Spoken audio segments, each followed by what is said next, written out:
네, 여러분 안녕하십니까? 오랜만에 뵙습니다. 지금 3분기 실적이 지금 발표가 지금 되고 있죠. 일단 주가 상승 조건에 대해서 다시 한번 말씀 좀 드려볼게요. 실적이 아주 우수한 기업이면은 주가가 오르겠죠. 그쵸? 근데 실적이 굉장히 우수한 기업은 미리 주가가 많이 올라가 있을 가능성이 좀 있습니다. 네, 그쵸?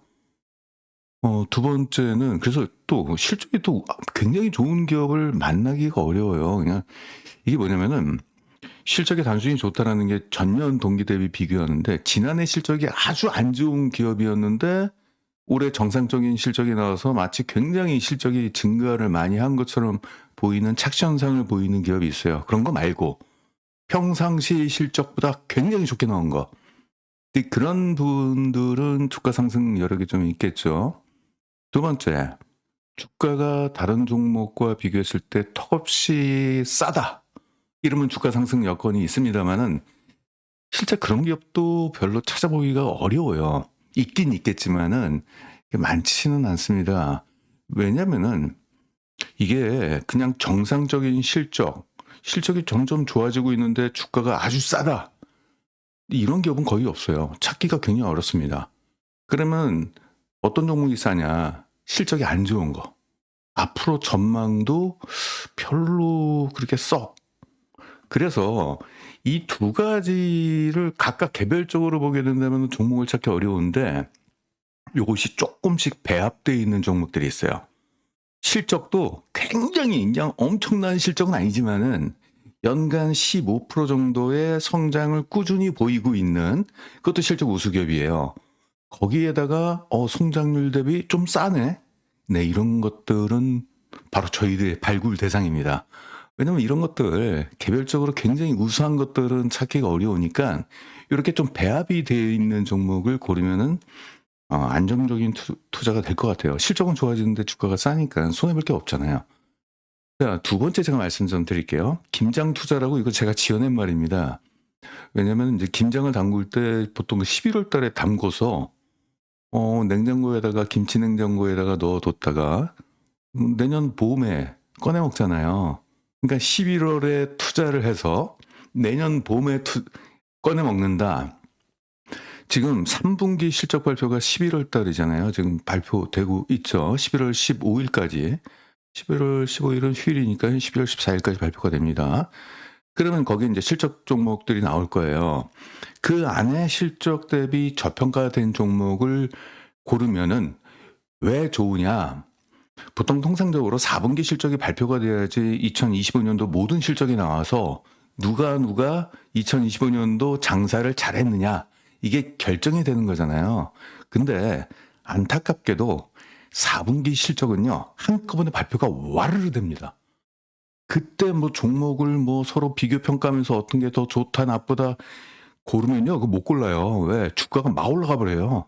이게 외국인들 기관들이 그냥 막 사재기 해버려 가지고 막상 좋은 종목을 골랐다 그러면 주가가 이미 올라가 있으니까 못 골라요. 그래서 저는 어떻게 한다? 4분기 실적 나오기 전에 3분기까지 장사를 잘한 기업은 분명히 4분기에도 괜찮은 실적이 나올 것 같다 그래서 3분기에 미리 사둡니다. 선취매를 한다는 거 있잖아요. 단 조건이 있어요. 꾸준한 수요를 일으키는 기업이어야 돼요. 뭐 무슨 장비주 이런 거 있잖아요. 어쩌다가 간헐적으로 막 수주가 들어와가지고 물건 많이 팔렸다가 그 다음 분기에는 손가락 빨고 있는 기업 그런 거 아니고 꾸준하게 팔리는 거. 그런 쪽 사업. 그게 뭡니까? 음식료, 제과 뭐 이런 쪽이겠죠. 대표적으로 얘기한다면은 그리고 거래처가 다양해야 돼요. 거래처가. 한 군데 거래처에 의존해서 1, 2, 3분기 실적 좋았는데 4분기 때 갑자기 그 거래처에서 주문을 안 하게 되면은 실적이 꼬꾸라지잖아요. 그래서 이 두 가지 조건이 있어야 되겠고 결국 뭐다? 소비 친화적 기업, 소비재에 관련된 기업에서 3분기까지 실적이 좋고 싼 종목을 찾으면은 4분기 실적도 커다란 뭐 이 우리가 예외적으로 실적이 막 이탈되거나 그럴 가능성이 높지는 않습니다. 좀 더 재무적으로 공부를 하신 분들은 혹시나 4분기 때 뭐 문제가 터질지를 미리 알게끔 하기 위해서는 요거 보면 좋아요. 재고 자산 회전율이 평년 대비 많이 떨어져 있으면은 4분기 때 재고 이슈 때문에 실적이 나쁘게 나올 수도 있어요. 그래서 재고 자산 회전율을 3분기까지 꼭 챙기시면은 4분기 때 재고 손상, 차손 뭐 이런 것들이 발생하지 않습니다. 두 번째, 이게 미수죠, 미수. 매출자권. 그래서 매출자권 회전율이 평소하고 좀 괜찮다. 이렇게 된다면 4분기 때 예외적으로 실적이 안 좋게 나올 가능성은 없습니다. 그래서 이런 것들을 모두 고려할 때 3분기 때 실적 좋고 싼 종목을 고르면은 남들보다 정말 싸게 그 종목을 선취할 수가 있는 겁니다. 오늘 관련돼 가지고 그 종목 한번 소개하도록 하겠습니다. 이 밀리의 소재라고 있습니다. 원래 밀리의 소재인데 이제 KT에 최근에 이제 인수가 좀 됐어요. 그런 부분이 있고, 밀리의 소재 같은 경우는 개인이 이게 전자책 구독 플랫폼입니다. 지금 이 시대적인 흐름이 뭐 뒤에서 말씀 좀 드리겠지만은 사람들이 이제 종이책을 사가지고 읽는 것보다도 전자책 쪽으로 일단은 사람들이 많이 접근을 하고 있어요. 그 이유는 뒤에서 말씀 좀 드릴게요. 일단은 이 어플이죠. 예, 이게 개인이 직접 이제 다운로드 받아가지고 앱스토어 같은 데 가지고 다운로드 받아가지고 사용하는 사람이 54%고, 기업용이 있습니다. 이제 기업에서 직원들의 복지 이것 때문에 이용하는 게 좀 있고요. 통신사 쪽에서 이용하는 게 있죠. 그러니까 뭐 5G 요금제 뭐 11만 원짜리, 10만 원짜리 막 이런 거 이용하는 사람들 있잖아요. 그런 사람들이 고가의 요금제를 계속적으로 유지하기 위해서 이런 것들을 공짜로 제공을 해요. 그럼 사람들이 휴대폰 요금을 냈는데 이렇게 전자책 구독 서비스도 공짜로 이용할 수 있네. 뭐 요즘 그런 거 있잖아요. 요금제 보면 넷플릭스도 같이 볼 수 있는 요금제. 그런 거하고 이제 번들 상품이라고 보시면 되겠습니다.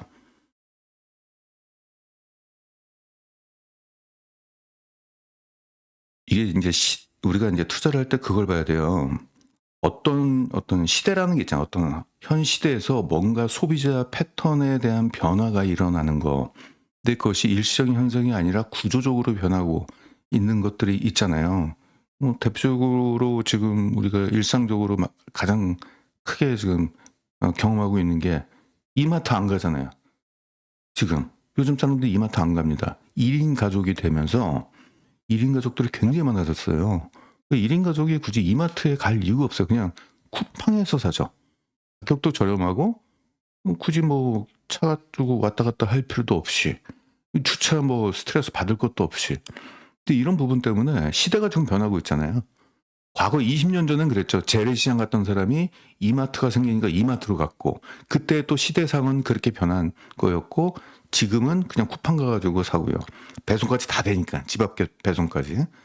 그러면은 그것이 일시적인 현상은 아닐 거란 말이죠. 그쵸? 책도 마찬가지예요. 책도 서점에서 책을 샀던 사람, 그리고 인터넷에서 종이책을 샀던 사람들이 이제는 굳이 종이책을 꼭 사야 되느냐? 가격도 일단 비싸고요. 두 번째, 저는 책을 좀 많이 읽습니다. 이제 직업적으로 경제 관련된 서적이나 이제 관련된 책들을 많이 보는데, 문제는 책이 너무 많아가지고 집안을 많이 차지하고 있어요. 근데 이 책을 이게 버려야 되는데 누굴 주거나 이제 받을 사람도 없을 뿐만 아니라 버릴 때 왠지 죄를 짓는 느낌이 들어가지고 책을 버린다는 게, 이게 집에 계속 쌓여 있는 거예요. 그러니까 저 나름대로의 고통은 그거고, 또 다른 분들은 또 이제 비용적인 이슈가 있겠죠. 책 한 권 사는데 2만 원이 넘잖아요. 이게 또 부담이 된단 말이죠. 그러니까 사람들이 전자책을 사기 시작했습니다. 그래서 국내 전자책 시장 규모가 성장률 보세요.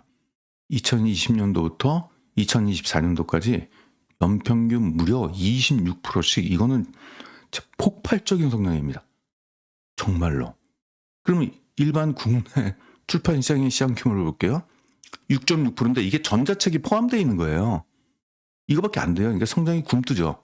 이거는 고성장이고. 이러한 흐름이 좀 되고 있습니다. 그러니까 우리가 이제 전자책이라는 산업이라고 치게 된다면 굉장히 작은 산업이지만은 이 안에서 이렇게 커다란 변화가 일어나고 있다. 그 길목을 지키는 종목을 잡아야 돼요. 넘어갈게요.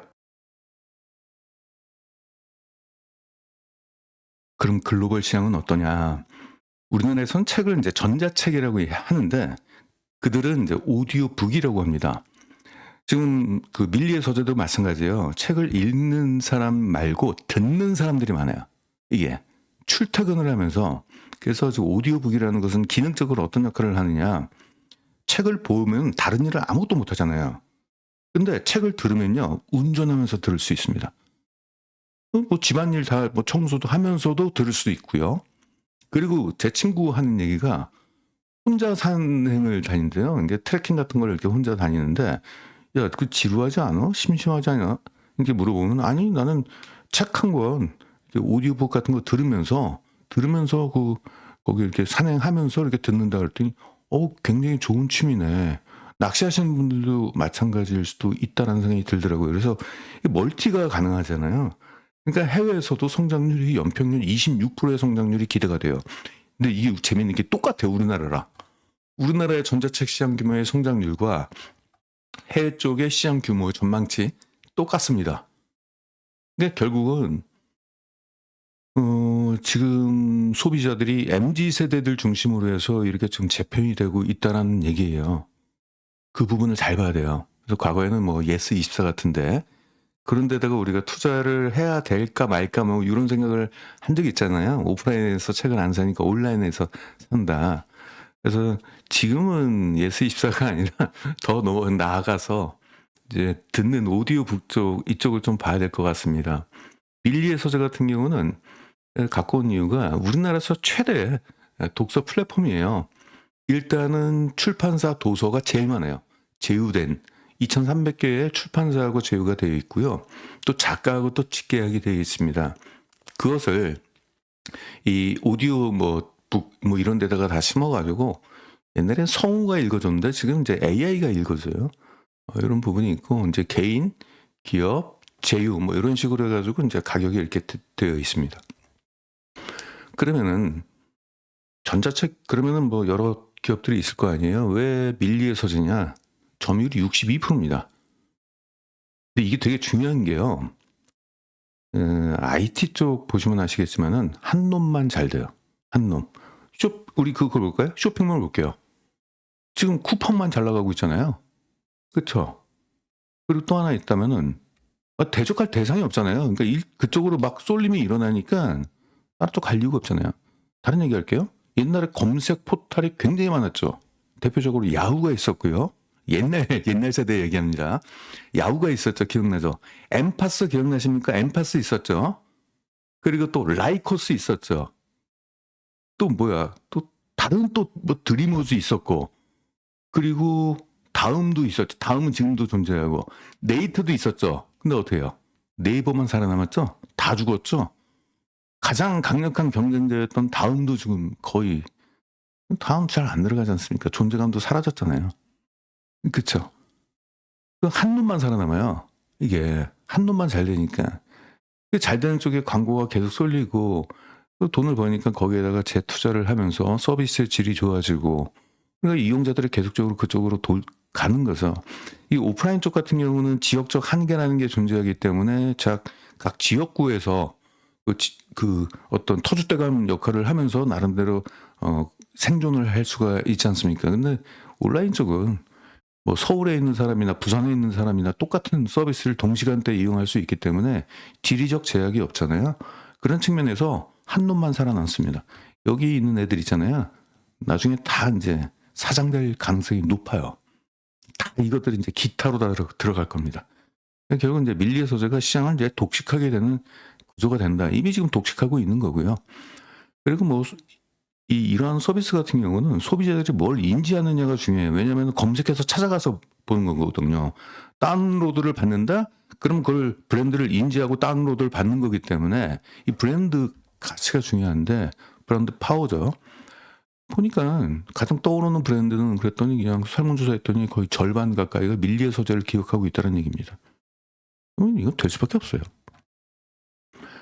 그리고 한쪽이 잘 되면 계속적으로 그냥 선순환이 돌아가는 게, 이 서점의 베스트셀러를 얼마나 많이 확보하고 있느냐. 밀리의 서재가 제일 많습니다. 밀리의 서재를 가입하면은 소비자 입장에서는 내가 원하는 책은 다 있을 거다 라는 믿음이 있는 거죠. 그리고 최근 1개월 내 출간, 신간, 밀리의 소재가 제일 많아요. 그러면 다른 뭐 A사나 B사를 선택해가지고 과금을, 돈을 내고 이용하는 사람들은 자기가 원하는 책이 없을 수 있잖아요. 얘네는 있다는 얘기죠. 그러니까 계속 잘 되는 거예요. 돈을 버니까 계속적으로 뭐 제휴가 돼가지고 책들도 더 많이 확보를 하고 이게 가능하다는 얘기죠. 마케팅은 뭐 첫 달 이용자들 무료로 한 뒤에 나중에 이제 유료로 이제 전환시키는 이쪽인데, 유료 전환율이 굉장히 높아요. 제 구독률도 굉장히 높고요. 한번 책을 계속적으로 읽는 사람들은 한번 밀리의 서재라는 이 오디오북, 이걸 경험하는 사람들은 못 빠져나온다는 얘기죠. 왜냐면은 가성비가 너무 좋으니까 한 달에 뭐 10,000원만 내면은 자기가 원하는 책들을 계속적으로 볼 수 있으니까. 그쵸. 그리고 또 아까도 그렇잖아요. 뭐 출퇴근하면서 저번에 보니까 어떤 스마트폰을 들고 이렇게 보시는 분들이 있는데 보니까 책인 것 같더라고요.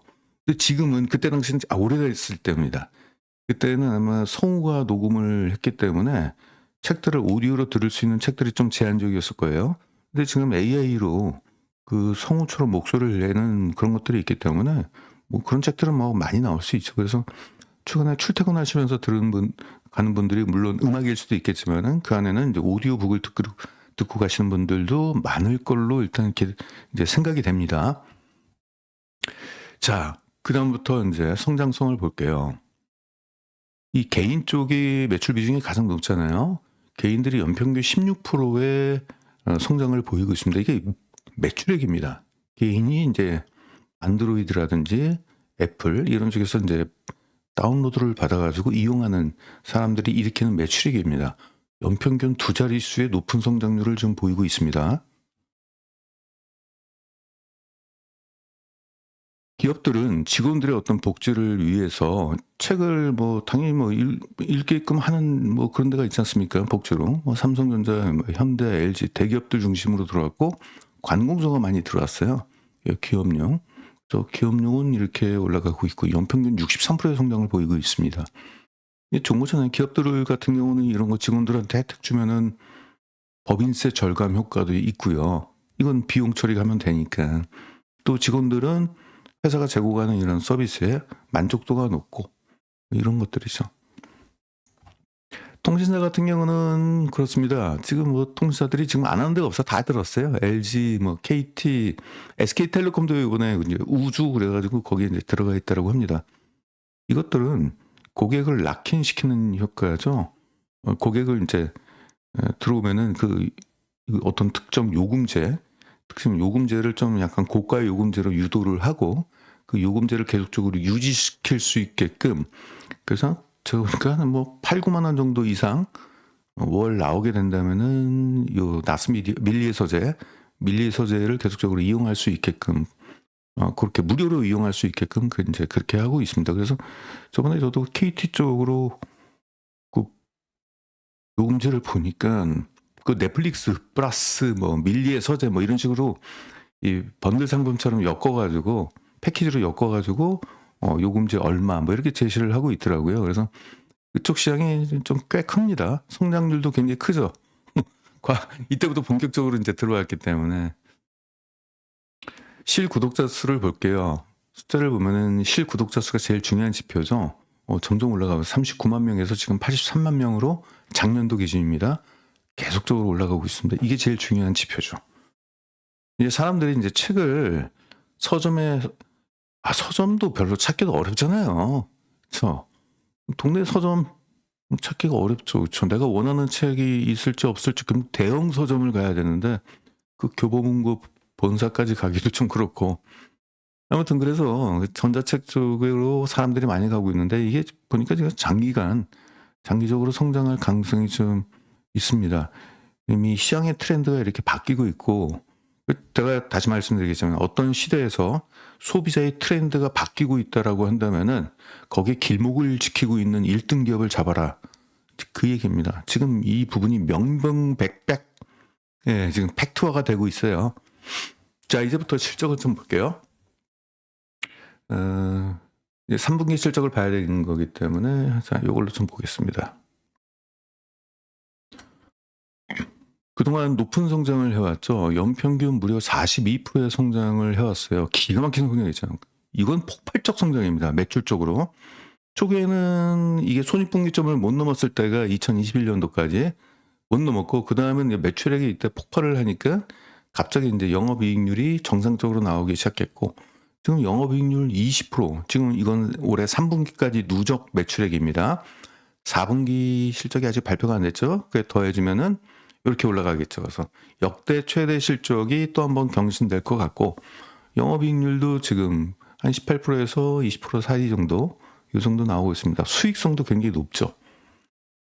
그래서 지금 분기 실적 발표된 거를 말씀을 좀 드릴게요. 보시면 지금 여기 나왔습니다. 그렇죠? 전년 대비 매출액은 23%가 증가했고요. 영업이익은 39%가 증가했습니다. 왜 이렇게 많이 증가했느냐? 앞단에서 얘기했던 게 답니다. 지금 이거 실구독자 수가 연평균 29%씩 증가.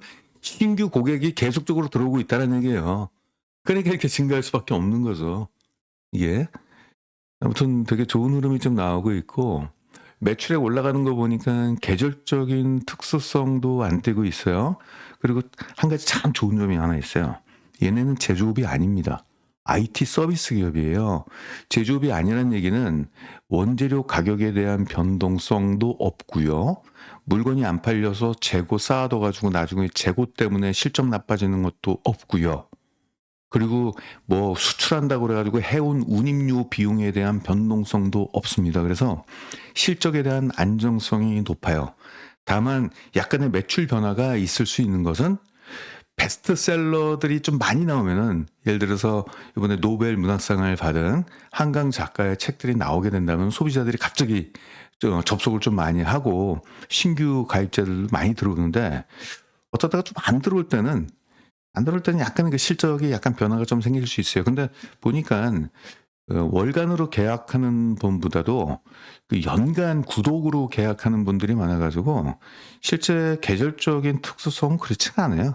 매달 구독형으로 해가지고 매달 10,000원씩, 그러니까 9천 몇백 원씩 빠져나가는 겁니다. 그것도 굉장히 저렴하잖아요. 가격적인 어떤 부담도 낮기 때문에 중간에 해지하는 사례가 그렇게 높지는 않은 것 같더라고요. 그러니까 매출이 굉장히 꾸준하게 지금 가고 있잖아요. 그냥 이렇게 앞으로 계속 갈 겁니다. 이렇게. 전자책에 대해서 아까 보시면은 우리나라 지금 국내 점유율을 좀 볼게요. 전자책 비중이 이거밖에 안 되잖아요. 25%밖에 안 되잖아요. 75%가 이 잠재적인 어떤 고객들이 여기에 또 묶여 있다는 얘기죠. 그런 부분이 있고, 그래서 실적 집계를 보겠습니다. 3분기 누적 실적을 여러분들 보고 계십니다. 지금 가장 중요할 때죠. 매출액이 20%가 증가했고 영업이익이 31%가 증가했어요. 자, 4분기 때 실적 나빠질까요? 저는 4분기 때 성장률이 가장 높게 나올 것 같아요. 4분기 때. 왜? 지난해 4분기가 안 좋았어요. 지난해 보니까 마케팅 비용을 좀 많이 썼습니다. 지난해. 마케팅 비용 때문에 이때 비용을 많이 썼기 때문에 13억밖에 안 나왔어요. 영업이익이. 그 전년도 2023년도는 20억이 넘었습니다. 이때가. 그래서 올해 예외적으로 마케팅 비용을 많이 쓸 일이 있을까요? 없다라고 가정하게 된다면은 올해 4분기 같은 경우는 전년 대비 이거 한 50% 이상의 성장이 좀 나오지 않을까, 이렇게 좀 기대가 좀 됩니다. 자, 그래서 분기 EPS는 한 요 정도 됐고요. 그래서 자, 4분기 추정되는 증권가에서 추정하는 거 169%가 나왔네요. 영업이익이 그 지난해가 이례적으로 안 좋았던 게 비용을 많이 썼어요. 비용을 많이 썼다는 얘기는 브랜드 파워를 조금 높이기 위한 그런 거겠죠.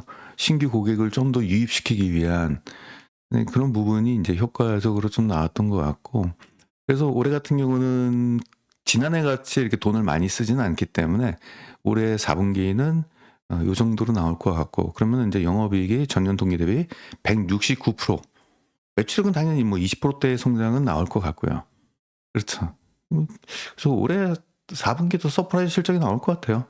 제가 제조업 같은 경우는 4분기 때 예외적인 사건이 터질 수가 있는 게, 아까 재고자산 회전율 중요하다고 생각했고 매출자금 회전율 꼭 봐야 된다라고 얘기했잖아요. 그게 왜냐면은 우발적으로 4분기 때 그런 걸 털어내요, 기업들이. 1, 2, 3분기까지 끌어안고 있던 부실 채권이나 악성 재고 있잖아요. 그걸 4분기 때 그냥 꼭 한꺼번에 털어내면서 4분기 때 실적이 확 나빠지는 경우가 있거든요. 근데 얘네는 제조업이 아니기 때문에 그런 악재는 없다는 얘기. 좋은 거죠. 그래서 연간으로는 이렇게 꾸준히 증가할 것 같고, 자, 올해 3분기까지 이렇게 나왔습니다. 4분기 매출 더해지면 이렇게 이 정도 나오겠죠. 이게 2025년도 추정되는 실적입니다. 매출, 영업이익률 한 요 정도 되고, 그러면 전년 대비 영업이익은 27%가 증가한다는 꼴이 됩니다.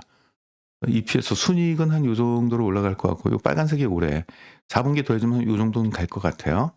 이렇게. 그래서 보시면은 지금 이제 목표가를 지금 제시하는 증권사가 없어가지고 제가 임의적으로 갖고 왔는데, 목표 PR부터 잡아야 되겠어. 지금 올해 추정되는 PR이 한 9 정도 돼요. 지금 우리나라 평균 PR이 12가 넘잖아요. 근데 이렇게 1등 기업이고 앞으로 성장성이 유망한 이 기업이 PR이 9.1이면은 시장에서 완전히 무시당하고 있는 거예요, 지금 이게.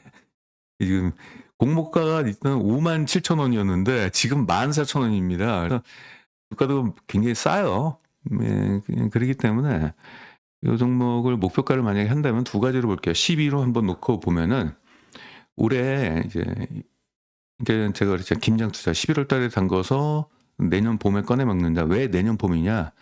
3월 달에 4분기 실적이 발표가 돼요. 내년 3월 달에 올해 4분기 실적이. 그래서 내년 봄에 꺼내 먹는다. 그때쯤 되면 시장에서 밀리의 소재가 실적이 이렇게 좋았어? 왜냐면 1, 2, 3, 4분기 실적이 다 더해진 결산 실적이 나오기 때문에 그제서야 PR 값이 이렇게 바뀐다는 얘기예요. 이렇게. 그러면 사람들이 생각할 때 싸네. 그리고 작년에 실적 좋았네. 앞으로도 좋겠네.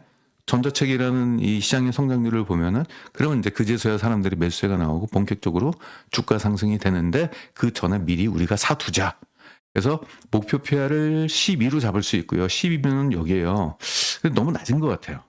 14로 가보겠습니다. 14. 22,000원 그리고 2만원. 2만원과 22,000원 사이에서 주가가 형성될 가능성이 높아요. 그러면 1차트로 가볼게요. 1차트로 가서 2만원과 22,000원 선을 그어보겠습니다. 2만원 이상 올라가면 팔면 될 것 같아요. 2만원에서 22,000원 정도. 이 정도로 목표가 설정하면 될 것 같아요. 뭐 이때 한번 올라갔네요. 그렇게. 이 정도로.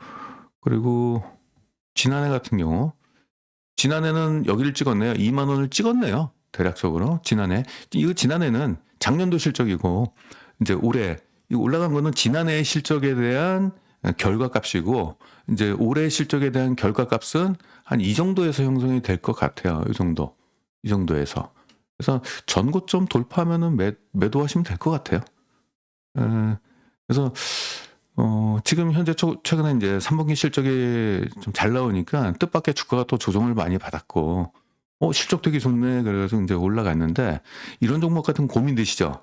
야, 내가 샀는데 주가 떨어지면 어떻게 돼? 이거 고민하지 마세요. 많은 분들이 이미 올라갔네. 그래서 무시하기에는 이거 내가 안 사면 또 올라가면 어떡하지? 그렇다고 내가 샀다고 떨어지면 어떡하지? 이런 고민이 있잖아요. 너무 간단해요. 조금만 사면 돼요. 조금. 그냥 푼돈으로 조금만 산다고 생각하세요. 그래서 올라가면은 그 푼돈 가지고 돈 벌면 되는 거고 떨어지면은 다행히 떨어졌네. 그러면은 푼돈을 샀기 때문에 떨어지면 여유 자금 있을 거 아니에요. 그걸로 비중을 확대한다. 그렇게 사시면 돼요. 처음에 사실 땐 조금만 사시고 떨어지면은 그래 내가 원했던 가격이 왔어. 더 사시면 되고. 이런 식으로 접근하셔가지고 투자하시면 괜찮고요. 다만 그런 게 있어요. 이런 거 한 종목에 몰빵하지 마시고요. 제가 말씀드릴 이러한 종목들을 여러 개로 좀 사시면 좀 효과가 좋습니다. 여러 개.